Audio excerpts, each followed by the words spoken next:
बिस्मिल्लाहिर्रहमानिर्रहीम। अस्सलाम वालेकुम नाज़रीन, आप यूट्यूब चैनल देख रहे हैं। मैं इमरान खान हूँ। बिलाखिर पाकिस्तान तहरीक इंसाफ ने इस्लामाबाद में जो कत्लेआम हुआ उसके 17 दिन गुजरने के बाद कानूनी कार्रवाई का अब आगाज़ कर दिया है। जो खबर है इसके बारे में वो मैं आपको बता देता हूँ एज इट इज़, और इसकी डेवलपमेंट क्या है वो भी आपको बताता हूँ। ये कल के दिन में केस लगेगा, यानी 14 तारीख को ये केस लगेगा अदालत में। PTI की जानिब से 24 नवंबर के एहतजाज के तनाजुर में वज़ीर आज़म और दीगर के ख़िलाफ़ कार्रवाई के लिए अदालत से रुजू कर लिया गया है। 24 नवंबर एहतजाज के तनाजुर में पाकिस्तान तहरीक इंसाफ ने वज़ीर आज़म शहबाज शरीफ समेत दीगर के ख़िलाफ़ कार्रवाई के लिए अदालत से रुजू किया है। इस हवाले से बैरिस्टर गौहर की वसातत से इस्लामाबाद डिस्ट्रिक्ट कोर्ट में क्रिमिनल कंप्लेंट दायर की गई है। दरख्वास्त में वज़ीर आज़म शहबाज शरीफ को, वज़ीर दाखिला मोहसिन नकवी को, वज़ीर दिफा ख्वाजा आसिफ को, वज़ीर इत्तलात अता तारड़ को, इनके खिलाफ कार्रवाई की इस्तदा की गई है। इसी तरह जो IG इस्लामाबाद हैं और SSP और DIG इस्लामाबाद और दीगर जो हैं उनके खिलाफ भी कार्रवाई की इस्तदा की गई है। सरदार लतीफ़ खोसा ने बैरिस्टर गौहर के ज़रिए कंप्लेंट दायर की है और उसमें 38 ज़ख्मी पाकिस्तान तहरीक इंसाफ के कारकुनों की फहरिस्त लगाई है। यानी पाकिस्तान तहरीक इंसाफ के बहुत सारे जो ज़ख्मी कारकुन हैं उनके ऊपर तो शदीद दबाव है कि आपने किसी सूरत भी स्टेटमेंट नहीं देना, लेकिन फिर भी पाकिस्तान तहरीक इंसाफ 38 ऐसे कारकुनों को मैनेज करने में कामयाब हो गई है जो उन्हें लगता है कि वो आकर अदालत में स्टेटमेंट देंगे। तो 38 ज़ख्मी PTI कारकुनों की फहरिस्त भी साथ मुंसलिक की गई है। इसके अलावा PTI के 139 लापता कारकुनों की लिस्ट भी साथ लगाई गई है। ये जो लिस्ट नाज़रीन साथ लगाई गई है ये कल मेरे पास आई थी, मैंने इसको देखा है और ये ऑफिशियल लिस्ट है जो पाकिस्तान तहरीक इंसाफ की है, लेकिन इसमें पता नहीं लिखा हुआ, ID कार्ड नंबर इसके अंदर शामिल नहीं है। तो जो डिटेल्स आपको उस बंदे तक पहुंचाते हैं जो लापता है उस हवाले से नहीं है। तस्वीर भी साथ होनी चाहिए थी, डिटेल काम होना चाहिए था 17 दिन के बाद। लेकिन उम्मीद करते हैं कि पाकिस्तान तहरीक इंसाफ इन तमाम 139 लोगों को, और हो सकता है उन्होंने शायद इसलिए भी ये किया हो कि अगर हम ज़्यादा इनकी तफसीलात देंगे तो इनके घरों में पहुँच जाएंगे, ज़्यादा तफसीलात देंगे तो इनके ऊपर बहुत दबाव डाला जाएगा, इनके घर वालों को तंग किया जाएगा, तो इसलिए शायद या ख़रीदने की कोशिश की जाएगी। तो लिहाजा पाकिस्तान तहरीक इंसाफ ने अभी फ़िलहाल 139 लापता कारकुनों की लिस्ट भी इसके साथ लगाई है और इस्तदा की गई है ये क्रिमिनल कंप्लेंट मंजूर करके वज़ीर आज़म समेत दीगर फ़रीक़ैन को तलब किया जाए। PTI खैबर पख्तूनख्वा के 2 वज़ीर और 2 सूबाई असम्बली के रुकन भी बतौर गवाह इसके अंदर शामिल हैं और कंप्लेंट में इस्तदा की गई है कि फ़रीक़ैन के नाकाबिले ज़मानत वारंट गिरफ्तारी जारी करके उनको बुलाया जाए और कानून के मुताबिक सज़ा दी जाए। FIR के लिए अभी तक पुलिस से रब्ता नहीं किया, लेकिन ये क्रिमिनल कंप्लेंट पाकिस्तान तहरीक इंसाफ ने दायर की है और इस पर भी शकूक व शुबहात का लोग इज़हार कर रहे हैं। देखिए, अब तक की जो सूरत हाल है ना उसको अगर सिंप्लीफाई करें तो मैं आपको बता देता हूँ बिल्कुल ईजी करके। बज़ाहिर ऐसे दिखाई देता है कि एक तरफ इमरान खान और पाकिस्तान की अवाम ये एक तरफ खड़े हैं और इनके मुकाबले में पाकिस्तान तहरीक इंसाफ की जो इस वक्त मौजूद है क़यादत वो और PDM की जमातें और इस्टेब्लिशमेंट दूसरी तरफ खड़े हैं। यानी ये ऐसा ही लगता है कि मुकाबला इमरान खान का इस्टेब्लिशमेंट के साथ है और इमरान खान की पार्टी इस वक्त इमरान खान की बात नहीं मान रही, वो हर बात इस्टेब्लिशमेंट की मान रही है। वो इस्टेब्लिशमेंट के कैंप में खड़ी है, चाहे मजबूरन खड़ी है, चाहे डर के खड़ी है, चाहे लालच से खड़ी है। लेकिन दूसरी जानिब जो पाकिस्तान के अवाम है वो इमरान खान के साथ खड़े हुए हैं। तो इस वक्त सख्त मुकाबला चल रहा है। यानी जो कुछ भी मुज़ाकरात के हवाले से हुआ उसको अगर आप स्टडी करें तो पाकिस्तान तहरीक इंसाफ के लिए ये शदीद शर्मिंदगी की बात है। यानी पाकिस्तान तहरीक इंसाफ अपने मुंह से कह रही है कि जी हमने मुज़ाकरात का कहा था, लेकिन हुकूमत ने हमें तज़हीक का निशाना बनाया। एक्चुअली इमरान खान ने मुज़ाकरात का कहा क्यों था, मैंने ये पाकिस्तान तहरीक इंसाफ के अंदर से भी जानने की कोशिश की, इमरान खान साहब के जो करीबी सोर्सेज हैं वहाँ से भी, तो मुझे 2 चीज़ें पता चली हैं, वो मैं आपके सामने रख देता हूँ। एक तो ये है कि जो लोग इमरान खान साहब को जाकर सानेहा D चौक के बाद जेल में मिले हैं उन्होंने इमरान खान साहब को पूरी पिक्चर नहीं बताई थी। उन्होंने इमरान खान साहब को बताया था कि ठीक है जी वहाँ पे हालात ख़राब हुए हैं, हमारे कुछ लोग जो हैं वो जाँ बहक हुए हैं, दूसरी तरफ के बंदे जो हैं वो भी शहीद हुए हैं। उन्होंने ये बताया था कि उधर भी शहादतें हुई हैं, इधर भी हुई हैं। उन्होंने ये नहीं बताया कि जो रेंजर्स वाले हैं वो एक हादसे की नज़र हो गए हैं, उनकी शहादतें हुई हैं लेकिन वो एक हादसा था और उसकी रिपोर्टिंग मौके पे ही हो गई थी। लेकिन इमरान खान साहब को ये तासुर दिया गया जेल के अंदर कि जैसे दोनों तरफ बड़ा शदीद टॉर्चर हुआ है और इधर भी लोग शहीद हो गए, उधर भी लोग शहीद हो गए। लेकिन साथ ये भी तासुर दिया गया कि इस वक्त बहुत दबाव है हुकूमत के ऊपर, अगर हम कोई मुज़ाकरात का दरवाज़ा खटखटाएंगे तो यहाँ पे हम इन मामलात में हुकूमत को दबाव में ले सकते हैं, मुज़ाकरात के ज़रिए से अपनी चीज़ें मनवा भी सकते हैं। और फिर इमरान खान साहब को जब आहिस्ता आहिस्ता चीज़ें पता चली तो कहानी कोई और निकली। जब उनकी फैमिली जाकर मिली, उन्होंने बताया जी ये तो वन साइडेड था, लोगों को तो घेर के गोलियां मारी गई हैं लाइटें बंद करके, और अभी तक तो लाशों का ही नहीं पता किधर गई, और लोगों की लाशें वापस भी नहीं की जा रही। सैकड़ों लोग जो हैं वो लापता हैं। अभी अलीमा खान का जो स्टेटमेंट है वो आपको इसकी तस्दीक करेगा, जो उन्होंने अभी स्टेटमेंट दिया। मैं उसको आपको उर्दू में ट्रांसलेट करके बता देता हूँ। उन्होंने अंग्रेज़ी में इसको लिखा अपने ट्वीट को। इमरान खान 26 नवंबर को इस्लामाबाद में कत्लेआम होने वाले जो कत्लेआम के बारे में बदस्तूर बहुत परेशान है। वो वाकई शोहदा के बारे में और जो सैकड़ों लापता अफराद हैं उनके बारे में और शहीदों और ज़ख्मियों के अहलखाना को दी जाने वाली धमकियों के बारे में परेशान है। मुतासरीन को धमकाया जा रहा है कि वो अपनी गोली से लगने वाले ज़ख्मों के बारे में बात ही ना करें, यानी जो ज़ख्मी हुए हैं वो ये बात ही ना करें कि गोली से ज़ख्मी हुए हैं, और ना ही ऐनी शाहिदीन के बयानात दें, यानी वो गवाही देने के लिए भी ना आए कि मुझे गोली लगी थी। और इमरान खान साहब ने जैसा कि 15 दिसंबर को यौम शहादत का, शोहदा के दिन का यौम शोहदा का ऐलान किया है, तो पेशावर में शहीद ज़ख्मी और उनके अहलखाना के लिए दुआए मग़फ़िरत की जाएगी। इमरान खान ने यह भी अपील की है कि पाकिस्तान के दीगर शहरों और दुनिया भर में भी दुआएं की जाएं शोहदा के दिन के हवाले से। हम दुआ करते हैं कि लापता होने वाले कई सौ में से ज़्यादातर ज़िंदा मिल जाएं, क्योंकि इनकी तलाश पुलिस स्टेशनों और जेलों में बदस्तूर जारी है। ये उनका स्टेटमेंट है इमरान खान साहब की बहन का, अलीमा खान साहिबा का, इमरान खान साहब के हवाले से। लेकिन अब मुज़ाकरात के हवाले से मैं आपको बता रहा था कि इमरान खान साहब को जब उन्होंने ये फैसला किया कि ये तो बहुत बड़ा काम हो गया, तो उनके पास जो कार्ड मौजूद था उन्होंने कहा मैं उसको खेलता हूं, मैं सिविल नाफरमानी के लिए जाऊंगा। अब इसके लिए बड़ा कॉन्फिडेंस चाहिए होता है, कोई बहुत तगड़ा पॉलिटिकल लीडर हो जिसे ये पता हो कि वो अकेला ऐसा लीडर है जो ये कॉल दे सकता है। यानी सिविल नाफरमानी की कॉल पाकिस्तान में कोई भी नहीं दे सका। इमरान खान साहब खुद भी एक दफ़ा नाकाम हुए 2014 में, लेकिन 2014 के इमरान खान में और 2024 के इमरान खान में ज़मीन आसमान का फ़र्क है। तब लोग इमरान खान को किसी और तरह जानते थे, अब लोग इसको एक बहुत बड़े लीडर की तरह जानते हैं, और एक बहुत बड़ी रेजिलियंस की एक मिसाल के तौर पे इमरान खान साहब को अब पाकिस्तानी जानते हैं, जो हार नहीं मानता। और वो वज़ीर आज़म के तौर पे वो पाकिस्तानियों के साथ जो कर चुके हैं, जैसे उन्होंने कोविड को निपटाया, जैसे उन्होंने मुश्किल हालात में पाकिस्तान को निकाला, जैसे आलमी सतह के ऊपर उन्होंने इस्लामोफोबिया और नबी अकरम सल्लल्लाहु अलैहि वसल्लम की नामूस के लिए आवाज़ उठाई, तो अब इमरान खान साहब का करैक्टर कुछ और है लोगों की नज़रों में। और जिस तरह ओवरसीज पाकिस्तानी उनके साथ जुड़े हैं या पाकिस्तान के अंदर लोगों की बड़ी तादाद उनके साथ खड़ी है, तो इमरान खान ही वो वाहिद लीडर है जो ये कॉल दे सकते हैं। तो उन्होंने अपने आखिरी पत्ते के तौर पे इसको रखा हुआ था, लेकिन जब उन्हें हकायक पता चले तो उन्होंने फिर फाइनली मजबूर होकर ये कॉल दी कि हमें दीवार के साथ लगाया जा रहा है, हमारे पास अब कोई रास्ता नहीं है, तो हम देने जा रहे हैं जी सिविल नाफरमानी की कॉल। अब सिविल नाफरमानी की कॉल है, लेकिन इमरान खान साहब ने हिफ्ज़े मा तकद्दुम, ये लफ्ज़ आपने याद रखना है, या जिसे कहते हैं हुज्जत तमाम करना। इमरान खान साहब ने हुकूमत के पास कोई बहाना ना रहे, कल को कोई इमरान खान साहब के ऊपर नया बयानिया लेकर चढ़ाई ना करें या उनके ऊपर कोई एलिगेशंस ना लगे। तो इमरान खान साहब ने 2 शराइत के साथ हुकूमत को मुज़ाकरात का आखिरी मौका दिया था। ये ज़रा बात अपने जहन में रखें, इमरान खान ने मुज़ाकरात का इसलिए नहीं कहा था अपनी पार्टी को कि जाओ और जाके मौके से फ़ायदा उठाओ और हुकूमत के साथ मुज़ाकरात कर लो और शहीदों का खून बेच दो। इमरान खान साहब ने कहा था कि मैं सिविल नाफरमानी में जा रहा हूं और मैंने ये जाना है।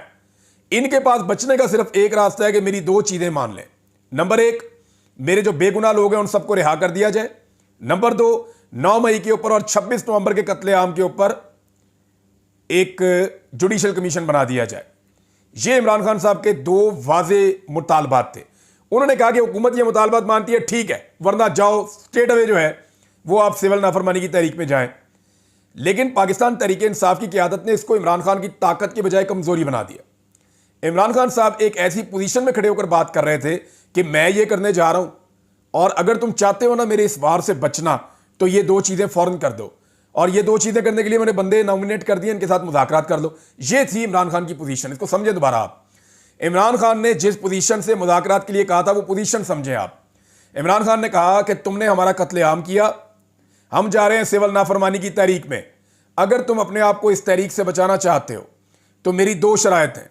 उन 2 शराइत को तस्लीम करने के लिए मेरे ये बंदे हैं, इनके साथ मिलो और इनको बताओ कि ये शराइत मान ली गई हैं तो मैं सिविल नाफरमानी की तहरीक को रोक सकता हूं, वरना फिर मैं सिविल नाफरमानी की तहरीक में जाऊंगा। ये थी इमरान खान साहब की एक अथॉरिटेटिव और एक मजबूत पोजीशन। लेकिन पाकिस्तान तहरीक इंसाफ के लीडर्स ने अपनी बुजदली से और अपनी कमजोरी से और अपनी कंप्रोमाइज से इस पोजीशन को बहुत डाउन कर दिया, और बल्कि उन्होंने हुकूमत को और एस्टेब्लिशमेंट को तासुर दिया कि आपको फिक्र करने की जरूरत ही नहीं है। ना कोई FIR, ना कोई CCTV फुटेज, ना किसी और चीज का दावा, ना किसी अदालत से रुजू, ना लापता अफराद के लिए कोई पटिशन, कुछ भी नहीं किया।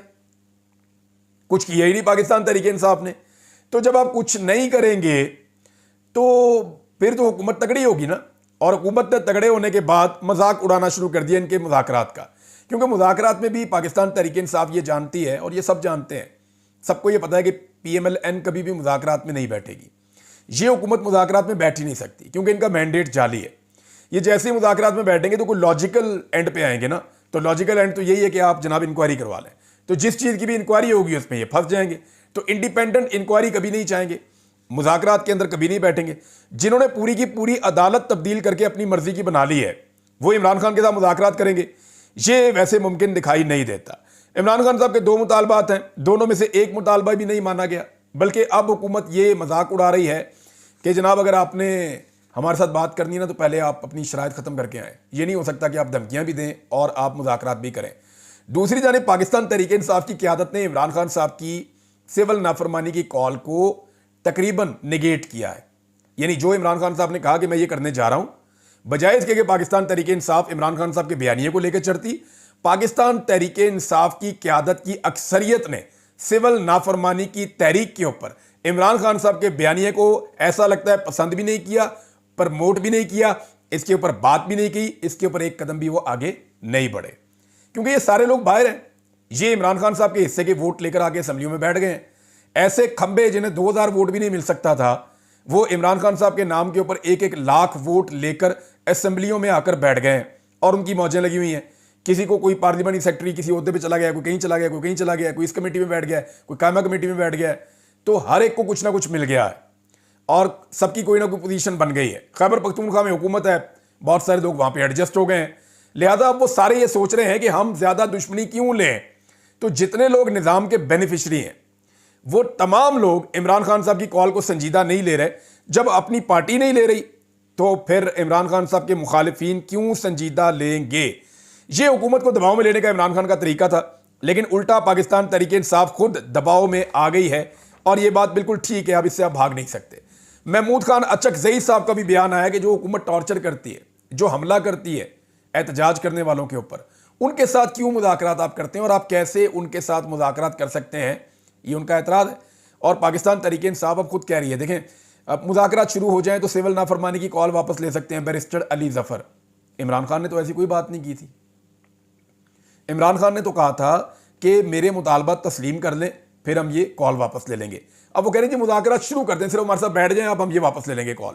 ये जनाब इस लेवल पे आ गए। फिर हुकूमत से मुज़ाकरात तभी होंगे जब वो राज़ी होगी, ये असद कैसर साहब का स्टेटमेंट है। हुकूमत से अभी मुज़ाकरात नहीं हुए, ये उमर अयूब साहब का स्टेटमेंट है। माइनस इमरान खान मुज़ाकरात नहीं होंगे, गाइडलाइन इमरान खान ही देंगे, ये हामिद रज़ा साहब का स्टेटमेंट है। तो हुकूमत ने जो है वो ट्रक की बत्ती के पीछे पाकिस्तान तहरीक इंसाफ को लगा दिया है, और तहरीक इंसाफ ने अपना वो मौका जिसमें वो हुकूमत को गले से दबा सकती थी, पकड़ सकती थी, हुकूमत को काबू कर सकती थी, उसको ज़ाया किया। और अब ऐसा लगता है पाकिस्तान तहरीक इंसाफ को अपनी गलती का एहसास हुआ 2 हफ्ते से ज़्यादा गुजरने के बाद। उन्हें अब आइडिया हो गया कि उन्हें कानूनी कार्रवाई करनी चाहिए थी, उन्हें कानून के मुताबिक तमाम चीज़ों को चलाना चाहिए था, चाहे उसका नतीजा कुछ भी होता, चाहे बाद में मामला तय हो जाते या ना होते, जैसे भी होता, लेकिन फौरी तौर पे कानूनी दरवाज़ा खटखटाना चाहिए था। ये ना करके पाकिस्तान तहरीक इंसाफ ने अपने पाँव पर कुल्हाड़ा मारा है। हमेशा हुकूमत के बाद एक मौक़िफ़ मौजूद रहेगा कि पाकिस्तान तहरीक इंसाफ की क़यादत असम्बलियों में भी आ रही थी, सेनेट में भी आ रही थी, अदालतों में भी आ रही थी, और सारे काम कर रही थी, लेकिन कार्रवाई नहीं कर रही थी, इंसाफ का दरवाज़ा नहीं खटखटा रही थी, FIR नहीं लिख रही थी। ये सारी चीज़ें क्यों नहीं कर रही थी? ये बदनीयती के साथ हुआ है। ये जेल में बैठ के मनसूबा बनाया हुकूमत को फंसाने के लिए, अब ये ऐसे करेंगे। उल्टा इमरान खान साहब और उनकी अहलिया के ऊपर मुकदमा दर्ज कर दिया गया जी। ये रेंजर्स के जो अहलकारों की शहादतें हुई हैं, उस हवाले से इमरान खान साहब के ऊपर और उनकी अहलिया के ऊपर एक और मुकदमा भी दर्ज कर दिया गया है। अब रेंजर्स की जो शहादतें हुई हैं, एक इंतहाई अफसोसनाक वाक़या था। लेकिन इसके बारे में पूरा पाकिस्तान जानता है। जो वहाँ पे रिपोर्ट हुआ, जो ऐनी शाहिदीन है वो बता चुके हैं कि वो किन हालात के अंदर कैसे हादसे का शिकार हुए हैं वो शहीद। लेकिन वो इमरान खान पे और बुशरा बीबी पे डालना, ये चीज़ अभी भी समझ से बाहर है। अच्छा जी, इसमें असद कैसर साहब ने एक स्टेटमेंट दिया है। उन्होंने कहा जी कि हम इंटरनेशनल कोर्ट ऑफ जस्टिस में भी जा सकते हैं इन मामलों को लेकर। पाकिस्तान की अदालतों में तो अभी तक आपने दरवाज़ा खटखटाया नहीं। आपके लगभग 150 बंदे आपकी अपनी लिस्ट के मुताबिक लापता हैं। आपने अदालतों का दरवाज़ा नहीं खटखटाया। आप इंटरनेशनल कोर्ट ऑफ जस्टिस में कैसे जाएंगे? वैसे आलमी सतह पे ओवरसीज़ पाकिस्तानियों की ये ड्यूटी लगाई जाए तो वो ये कर सकते हैं, क्योंकि उन्होंने बहुत बड़े बड़े एहतजाज किए हैं। और अभी जो सबसे बड़ा एहतजाज प्लान किया जा रहा है, वैसे हैरानकुन हद तक स्पेन के शहरियों ने एहतजाज किए हैं, बहुत बड़े बड़े। लेकिन जो 10 डाउनिंग स्ट्रीट का एहतजाज है वो हुकूमत के लिए बहुत बड़ा दर्द सर होता है। हुकूमत उससे बहुत परेशान होती है, हुकूमती ऐवानों में खलबली मचती है। और 10 डाउनिंग स्ट्रीट के बाहर 15 दिसंबर को पाकिस्तान तहरीक इंसाफ ने, ओवरसीज़ पाकिस्तानियों ने इस्लामाबाद में होने वाले कत्लेआम के खिलाफ एक बड़े एहतजाज का ऐलान कर दिया है। यहाँ एक बड़ा तगड़ा एहतजाज होगा और उसके लिए जो है ओवरसीज़ पाकिस्तानी अभी से तैयारियां कर रहे हैं। शदीद सर्दी है वहाँ पे, लेकिन इसके बावजूद लोग जो हैं वो एहतजाज करेंगे पाकिस्तानियों के हक में, जिनको घेर कर लाइटें बंद करके रात के अंधेरे में अंधाधुंध फायरिंग करके कत्लेआम किया गया है, उनके बारे में जो है वो अब वहाँ पे एहतजाज होगा। अमेरिका में हुकूमत ने बड़ी कोशिश शुरू की है जनाब, और अमेरिका में हुकूमत की दाल गल नहीं रही। देखें, हुकूमत का ये उनकी पूरा जोर है इस बात के ऊपर कि कुछ ना कुछ करके डोनाल्ड ट्रंप के इक़्तिदार में आने से पहले पहले आने वाली एडमिनिस्ट्रेशन को काबू किया जाए, या उनके अंदर ऐसे ताल्लुकात बना लिए जाएं, या कुछ ऐसा कर दिया जाए कि डोनाल्ड ट्रंप के गज़ब से हमारी जान छूट जाए। या जैसी सपोर्ट हमें मिल रही थी जो बाइडन के दौर में, वैसी ही सपोर्ट या उससे मिलती जुलती सपोर्ट डोनाल्ड ट्रंप के दौर में भी मिलती रहे। अब उसके लिए हुकूमत जो है वो दिन रात कोशिश कर रही है, जोर लगा रही है, लेकिन हुकूमत का काम नहीं बन रहा। ओवरसीज़ पाकिस्तानियों की अक्सरियत जो है वो इमरान खान के साथ खड़ी है, उनके बयानिए के साथ खड़ी है। चाहे वो लोग ट्रंप को मिलें, चाहे वो लोग रिपब्लिकन्स को मिलें, चाहे वो लोग जाके डेमोक्रेट्स को मिलें, वो जिनको भी मिलते हैं जाकर उन्हें एक ही बात करते हैं कि पाकिस्तान में जुल्म और ज़्यादती के खिलाफ आप आवाज़ उठाएं। ह्यूमन राइट्स की वायलेशंस पाकिस्तान में हो रही हैं, और पाकिस्तान के अंदर इमरान खान के साथ जो जुल्म और बर्बरियत हो रही है वो भी बताते हैं। और अब तो डी चौक का जो सानिया है उसके बारे में भी सब कुछ आगाह किया जाता है। हुकूमत ने बहुत पैसा खर्च किया था और लॉबिंग के लिए बंदे हायर किए थे, फर्म हायर की थी, लेकिन उन्होंने भी हाथ खड़े कर दिए हैं। देखें, किसी भी मुल्क में अगर आपने लॉबिंग करनी है ना, तो आपको उस मुल्क के बाशिंदे चाहिए होते हैं। ये नहीं हो सकता कि वहाँ पे 4, 5, 6 अंग्रेज़ उठ के लॉबिंग शुरू कर दें पाकिस्तान में हुकूमत के बारे में, तो वो लॉबिंग कामयाब नहीं होती जब तक कि उनको लोकल सपोर्ट नहीं होती।